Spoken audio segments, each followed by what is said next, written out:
What's up, guys? Specstar here today with my second battle for LD, and I'm going up here against Alex, and he's got himself a team consisting of Gliscor, Tentacruel, Kartana, Mega Alakazam, which has actually been doing work for us in the UNL, so now the script's getting flipped and we're going up against it, Ditto, and Swampert. And I'm going to switch over here to my team. And let me scroll up because I'm at the bottom here. And my first Pokemon here is going to be a Banded Zygarde. I've got enough speed to creep him, creeping my Tapu Bulu, which he may want to do with a few different Pokemon. That's kind of where my head was at. I've got, of course, very standard boilerplate Banded Zygarde here. Iron Tail being the what do you call it? The filler move, the fourth move. Slot, flex, whatever you want to call it. But I've got Iron Tail there. It allows me to hit Florges primarily, which I didn't know if it would want to attempt to be a response to Zygarde. And it's nice to just have that fourth move to be able to hit the thing. Next up here, I've got my Assault Vest Bulu. Oh boy. I gotta try to remember why I invested in that much attack, because it was deliberate. I think, yeah. It gave me the bare minimum chance to be able to hit KO a Florges in grassy terrain while it's leftovers with Hornleech, which meant that I could just comfortably, if it's physically defensive, fully sit in front of the thing, clicking Hornleech again and again and again, and the risk was only for him. That was my thought process with that, and the rest I just wanted to go in a bulk. I've got Rock Slide on this thing for Volcarona, which didn't come. But this thing actually munches on a flamethrower, a fiery dance, or a fire blast. I think a fiery blast from a timid one does like 69 to 80 or something like that. Absolutely munched. The two grass moves, obviously self-explanatory, and HP fire is just to let me hit Kartana if that thing wants to come in on it. I do not need any special attack investment or neutral nature to take that thing out because it is Kartana and Kartana is going to Kartana. And it's one of the things he had that may have been a Bulu response, which is why I wanted to prioritize having the HP fire for it. Next up here I've got Nidoking, and it's a little bit of a complicated set. I invested in my attack to give Megahorn a decent chance to take out Alakazam. I could have invested more to give it a 100% chance, but it would have taken like a lot of investment. I was starting to get diminishing returns if I kept adding it. So I'm going to take the 84, which is just a modest amount that I can invest that gives me a very good chance of being able to take the thing out with Megahorn if push comes to shove. Rest, I'm just got speed here for, oh boy, speed here for something. It was definitely something. I was creeping something. So I'm going to apologize about that. And, well, I've got, of course, the boilerplate moves, Earth Power, Sludge Wave, Ice. Oh! Of course, my speed's to outpace Zam at max speed with my Scarf. There we go. That one was going to drive me nuts if I didn't remember it. I've always got these speeds for a reason, and then I always forget it when the video starts. Ice Beam allows me to hit Gliscor, of course. Other moves, just the stab moves that you won't want to be thrown off with this Pokemon. Next up here I've got Hawlucha, and I'm max attack, HP, defense invested. Pretty standard here. I've got Substitute, so Gliscor, if it wants to try to be a response to this thing and throw off a Toxic, I can kind of abuse that thing for more setup. Drain Punch, because I do not trust High Jump Kick for obvious reasons if you've been watching the channel. Do not like that move, but sometimes you got to. I didn't think this was one at a time. Also gives me some good durability on this Pokemon. Next up here I've got Cobalion, and Choppleberry allows me to take a pummeling if a Kartana is some sort of timid beast boost, which is kind of my the speed boost set, which is kind of what I was thinking about with this Cobalion. It's kind of my response to something like that. Volt Switch, just kind of a good pivot move. Rocks, of course, the best move in the game. Hold Switch mostly for things like Tentacruel, which may attempt to be response to this Pokemon. HP Ice lets me hit Gliscor, and Focus Blast, of course, largely for things like Kartana, just a spammable move. And lastly here, I've got an Assault Vest Blastoise. Assault Vest lets me deal with things like the Zam, and more importantly the Volcarona, which didn't come, but it was a large part of why I wanted an Assault Vest on this thing. Earthquake lets me hit things like Tentacruel and Magnezone. Scald is just Scald, Rapid Spin is just Rapid Spin, and Rock Slide lets me hit the Volcarona. And that's my thought process there with this team, and that set, should I say. And that's my team there. I'm going to switch back over to the battle scene here.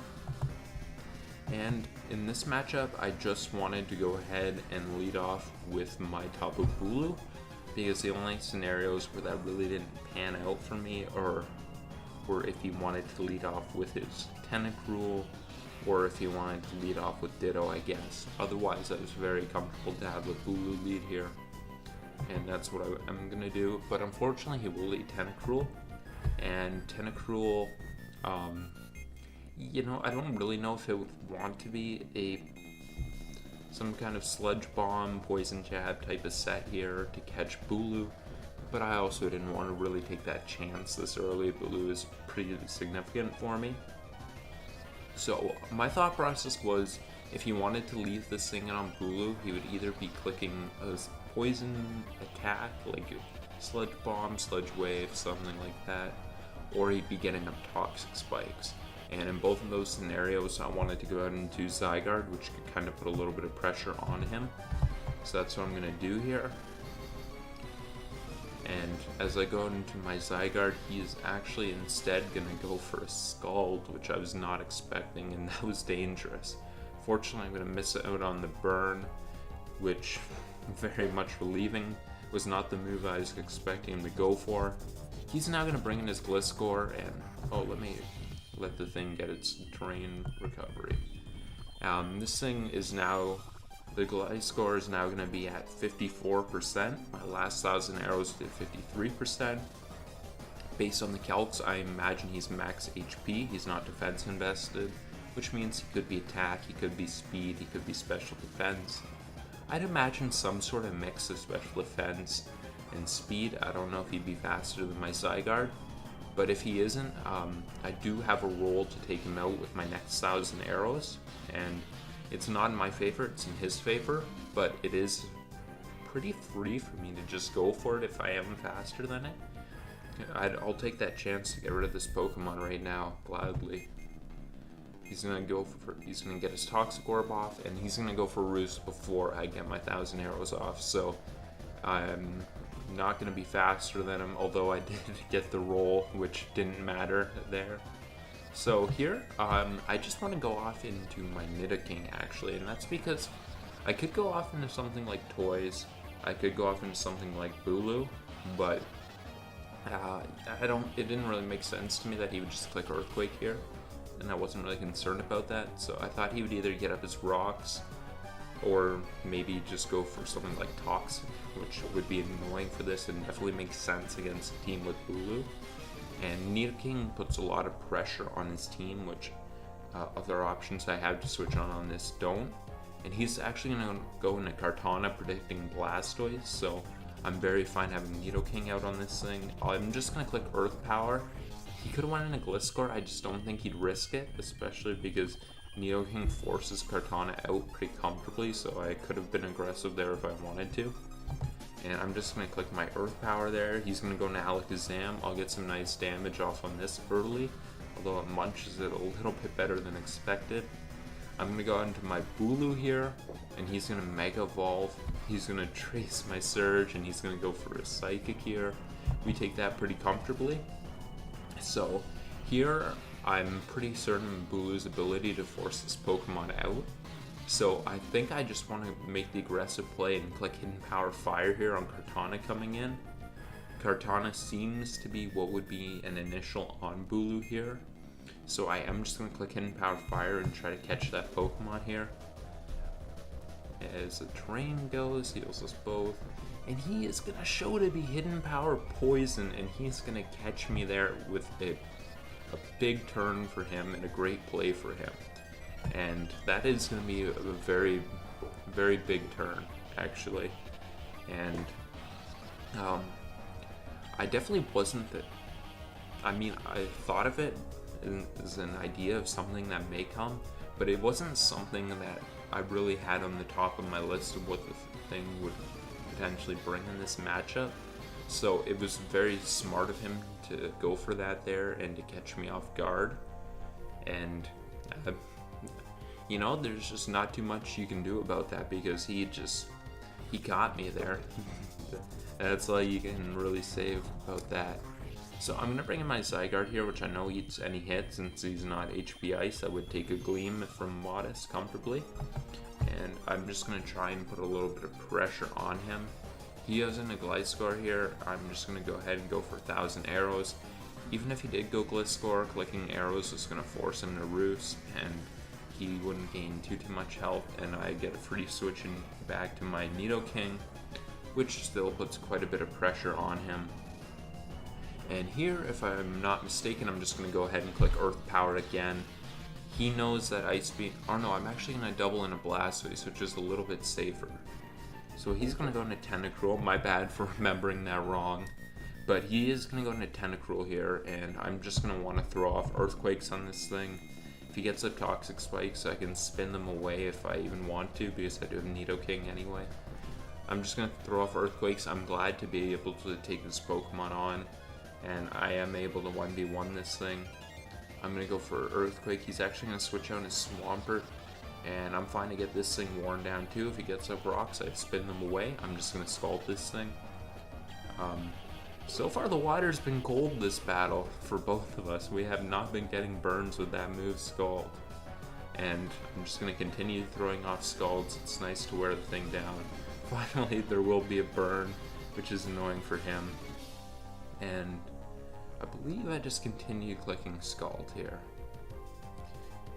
I will end there. He's just going to go ahead and click his Roar. He'll force me out here. I won't get a chance to spin there.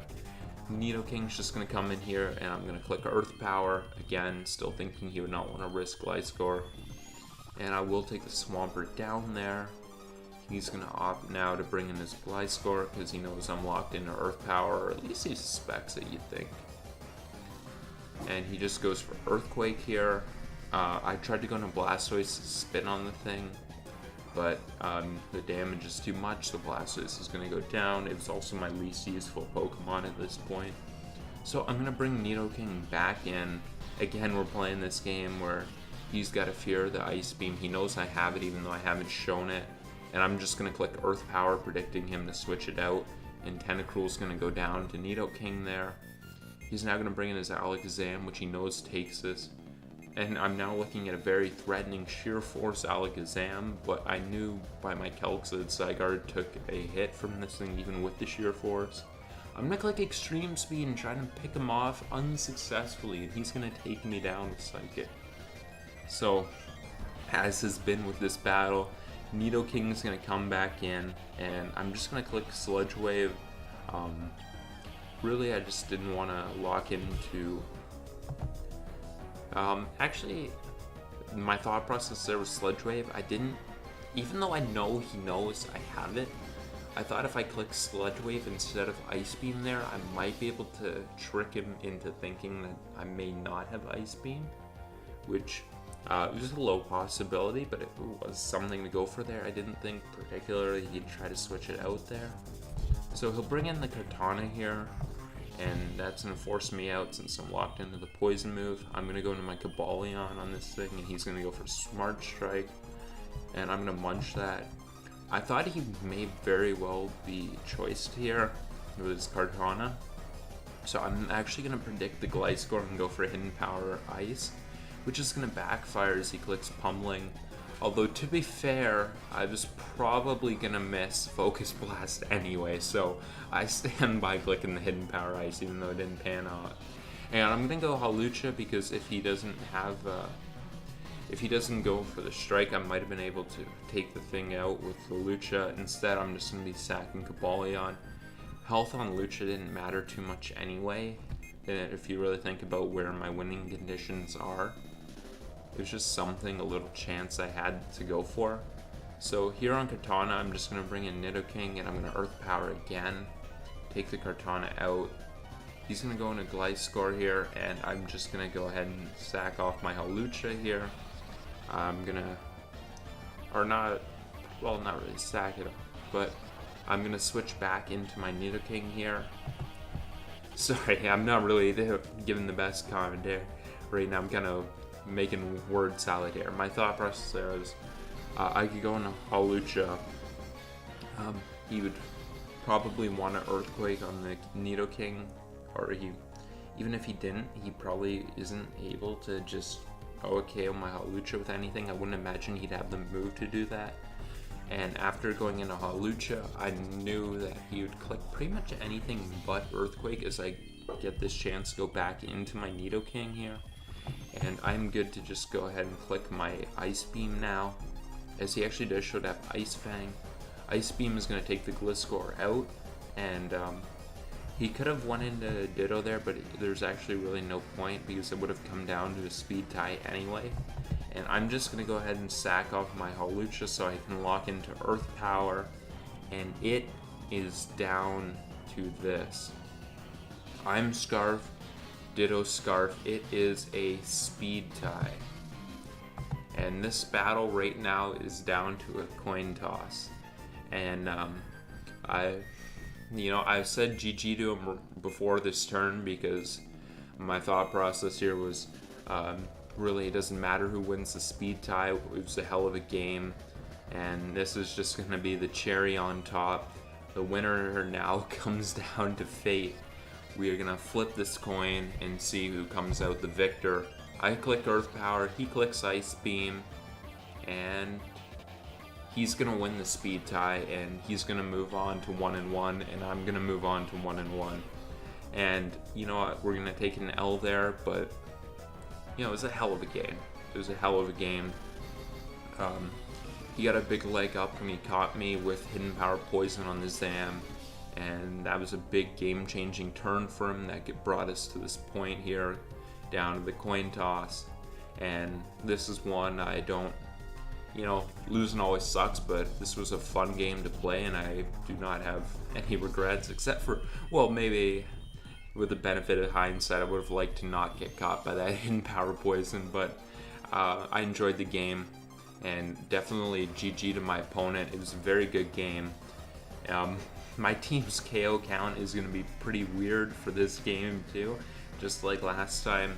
Of course, everything's going to catch a death, and my Nidoking is going to get all of my team's KOs. Nidoking will have 5 KOs, nothing else will have a KO. And last week, Blacephalon had all my KOs. And if you count Ditto as Nidoking, Nidoking wound up having 7 KOs in this game. So this was pretty much a game dominated by Nidoking. And unfortunately, Nidoking is going to come back in the end of the game and stab me in the back. It's the Ditto. But you know what? Great game. And that's going to be it for this video. Of course, the MVP of this game, it's going to be Nidoking, my Nidoking, his Nidoking, and that's all there is to say about this. So I want to thank you guys for watching. Have yourselves a good night.